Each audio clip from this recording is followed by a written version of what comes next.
Selon l'organe international de contrôle des stupéfiants, le Canada se classe maintenant au premier rang mondial pour l'usage d'opioïdes par tête d'habitant.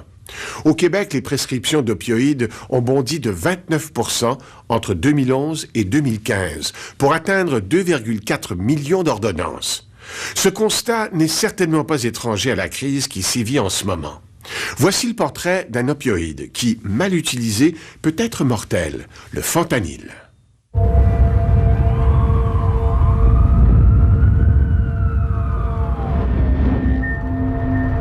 Dans la rue, le fentanyl prend plusieurs noms. Apache, Jackpot, Tango, Cash. Qu'importe son nom d'emprunt, ce médicament, lorsque détourné de son usage médical, constitue trop souvent un passage vers la mort.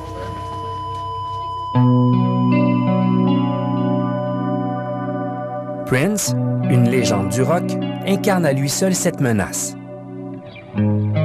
Il a été victime d'une surdose de fentanyl, un antidouleur considéré comme 100 fois plus puissant que la morphine. Mal utilisé, le fentanyl est si toxique qu'il suffit parfois de seulement 2 mg, soit environ 4 grains de sable pour être létal.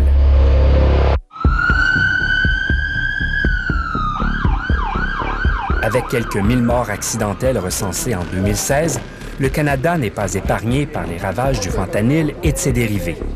Certains spécialistes estiment même que le nombre de décès serait en fait 2 fois plus important. Cette crise des opioïdes est décrite comme la pire jamais vue en Amérique du Nord. L'effet euphorisant du fentanyl se compare à un sentiment de plénitude absolue. Un calme profond qui se dissipe très rapidement. Mais, pris en surdose, le fentanyl produit des effets autrement plus dangereux. Rapidement, la personne s'endort.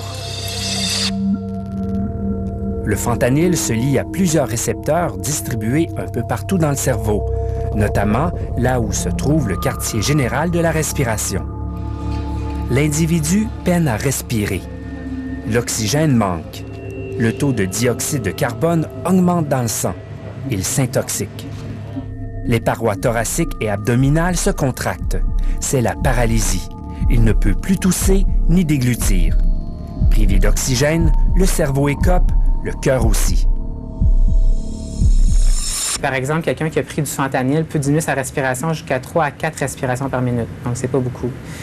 Mais cette respiration-là, lente et agonisante, peut se poursuivre pendant plusieurs minutes. Ça peut être 7, 30, 40 minutes après la prise de l'opioïde.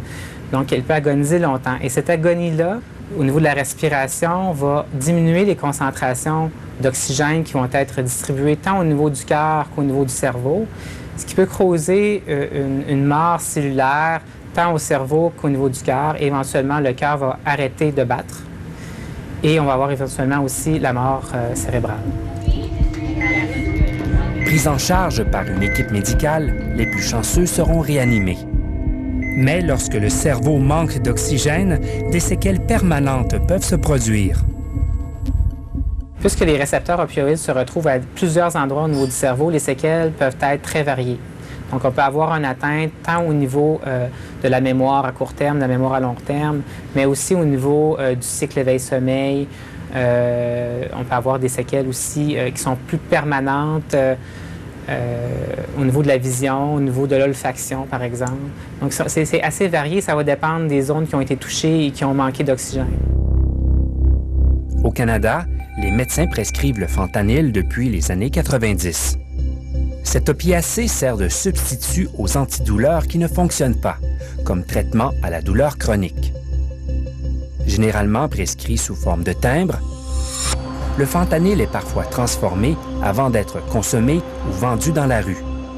Illégalement, on le retrouve aussi sous forme de poudre et de comprimés contrefaits vendus 3 $ l'unité.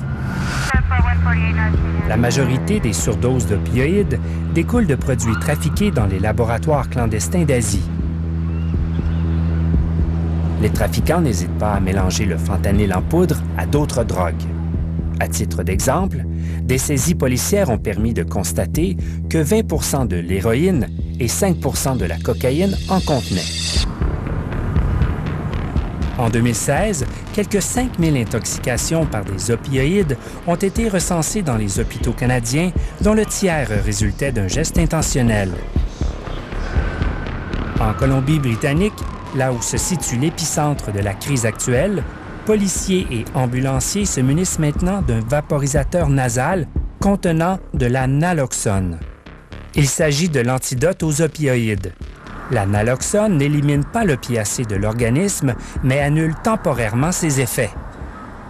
L'objectif de la naloxone n'est pas de réanimer la personne, mais bien de lui redonner la possibilité de reprendre en charge sa respiration de façon autonome. Après l'administration d'un antidote, la personne ne se réveille pas instantanément ou l'action n'est pas immédiate. Au niveau de la dépression respiratoire, ça peut prendre 7 à 10 minutes avant que l'antidote soit efficace, dépendamment de la voie d'administration de la naloxone, au niveau de la dépression respiratoire. Donc, on doit s'assurer de ventiler la personne, même si on vient d'administrer l'antidote. La naloxone agit moins longtemps que le fentanyl lui-même. Or, pour éviter une rechute, une deuxième dose est nécessaire, sans quoi le patient pourrait de nouveau sombrer. Donc, la surveillance à la suite de l'administration de la naloxone est très importante parce que si on n'a pas un bon suivi de la respiration, on ne s'assure pas de la ventilation de la personne et qu'il n'y a pas d'autre administration éventuellement de naloxone ou de prise en charge médicale, la personne pourrait recommencer à avoir une dépression respiratoire. Comme tous les opioïdes, le fentanyl peut créer une forte dépendance. Lorsque combiné à d'autres drogues ou bien à de l'alcool, le mélange devient explosif. La naloxone n'est pas un antidote universel, c'est l'antidote spécifique des opioïdes. Donc, une personne qui va consommer de façon concomitante plusieurs substances, c'est-à-dire de l'alcool, du GHB, des benzodiazépines ou d'autres anxiolytiques, des antidépresseurs, tous ces autres médicaments-là qui agissent également au niveau de la dépression du centre respiratoire, la naloxone n'aura pas d'effet à ce niveau-là, donc uniquement au niveau des opioïdes. La crise des opioïdes s'aggrave de mois en mois. D'ailleurs, le gouvernement fédéral pourrait emboîter le pas à la Colombie-Britannique et décréter l'état d'urgence sanitaire dans tout le pays.